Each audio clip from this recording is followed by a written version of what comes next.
बुंदेलखंड। ये नाम सुनते ही दिमाग में शौर्य, बलिदान और समृद्ध संस्कृति की तस्वीरें उभर आती हैं। मध्य प्रदेश और उत्तर प्रदेश, इन दोनों राज्यों में फैला हुआ ये क्षेत्र सदियों से इतिहास का साक्षी रहा है। साम्राज्यों के उत्थान और पतन से लेकर स्वतंत्रता संग्राम तक बुंदेलखंड ने सब कुछ देखा है। यहाँ की मिट्टी में वीर नायकों, योद्धाओं और दूरदर्शी नेताओं की कहानियां समाई हुई हैं।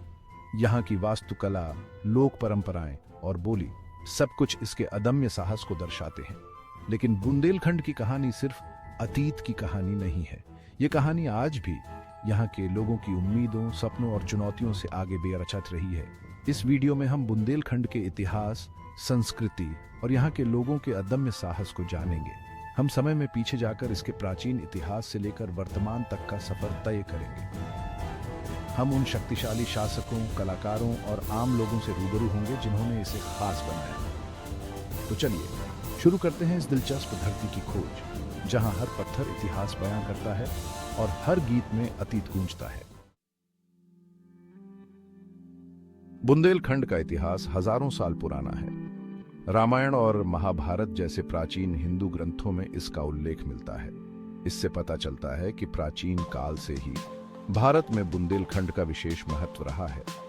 पुरातात्विक साक्ष्यों से पता चलता है कि पाषाण युग में ही यहाँ लोग बसते थे। सदियों बाद बुंदेलखंड कई शक्तिशाली साम्राज्यों का हिस्सा बना। 3री शताब्दी ईसा पूर्व में सम्राट अशोक के शासनकाल में मौर्य साम्राज्य ने बुंदेलखंड पर अपना शासन स्थापित किया। इस युग में यहाँ बौद्ध धर्म का प्रसार हुआ और स्तूप और मठों का निर्माण हुआ। मौर्यों के बाद 4ठी शताब्दी ईस्वी में कला और साहित्य के लिए प्रसिद्ध गुप्त वंश का उदय हुआ।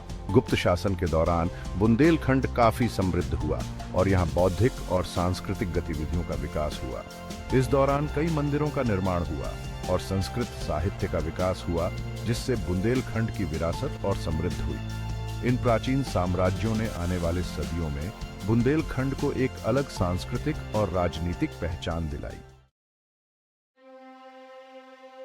10वीं शताब्दी ईस्वी में चंदेल वंश के उदय के साथ ही बुंदेलखंड के इतिहास में एक नए युग की शुरुआत हुई। यशोवर्मन और धंग जैसे महत्वाकांक्षी शासकों के नेतृत्व में चंदेलों ने खजुराहो में अपनी राजधानी स्थापित की और एक शक्तिशाली राज्य की स्थापना की। उन्होंने समृद्धि के एक युग की शुरुआत की और एक ऐसी विरासत छोड़ी जो आज भी दुनिया को आकर्षित करती है। चंदेलों को उनकी अद्भुत वास्तुकला, खासकर खजुराहो के मंदिरों के लिए जाना जाता है। 9वीं और 12वीं शताब्दी के बीच बने ये मंदिर चंदेलों की कला और स्थापत्य कला का प्रमाण है। इन मंदिरों की नक्काशी, अप्सराएं और जीवन के विभिन्न पहलुओं के चित्रण ने खजुराहो को यूनेस्को की विश्व धरोहर स्थल का दर्जा दिलाया है। खजुराहो के अलावा चंदेलों ने कई किलों, तालाबों और अन्य इमारतों का निर्माण करवाया जो आज भी बुंदेलखंड की शोभा बढ़ाते हैं।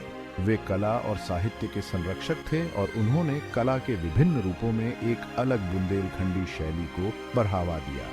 चंदेल काल बुंदेलखंड के इतिहास का स्वर्णिम युग था, जब इसकी सांस्कृतिक और राजनीतिक शक्ति अपने चरम पर थी। 16वीं शताब्दी में मुगलों के आगमन के साथ ही बुंदेलखंड के सामने नई चुनौतियां और बदलाव आए। अपनी विस्तारवादी महत्वाकांक्षाओं के लिए जाने जाने वाले मुगल बादशाह अकबर ने बुंदेलखंड पर अपनी नजरें गड़ा दी। अपनी सामरिक स्थिति और संसाधनों के कारण ये क्षेत्र मुगलों के लिए बहुत महत्वपूर्ण था। लेकिन बुंदेलखंड पर मुगलों की विजय आसान नहीं थी। अपनी वीरता और स्वतंत्रता के लिए जाने जाने वाले बुंदेला सरदारों ने मुगलों का डटकर मुकाबला किया। कई युद्ध हुए, गठबंधन बने और टूटे और बुंदेलखंड की राजनीतिक स्थिति अशांत हो गई। शुरुआती प्रतिरोध के बावजूद बुंदेलखंड अंततः मुगल शासन के अधीन हो गया। हालांकि इस क्षेत्र के सामरिक और आर्थिक महत्व को समझते हुए मुगलों ने सामंजस्य की नीति अपनाई। बुंदेला सरदारों को मुगल प्रशासन में उच्च पद दिए गए और उन्हें कुछ हद तक स्वायत्तता भी दी गई। इस दौरान बुंदेलखंड का विलय विशाल मुगल साम्राज्य में हो गया, जिससे सांस्कृतिक आदान प्रदान और आर्थिक अवसरों को बढ़ावा मिला।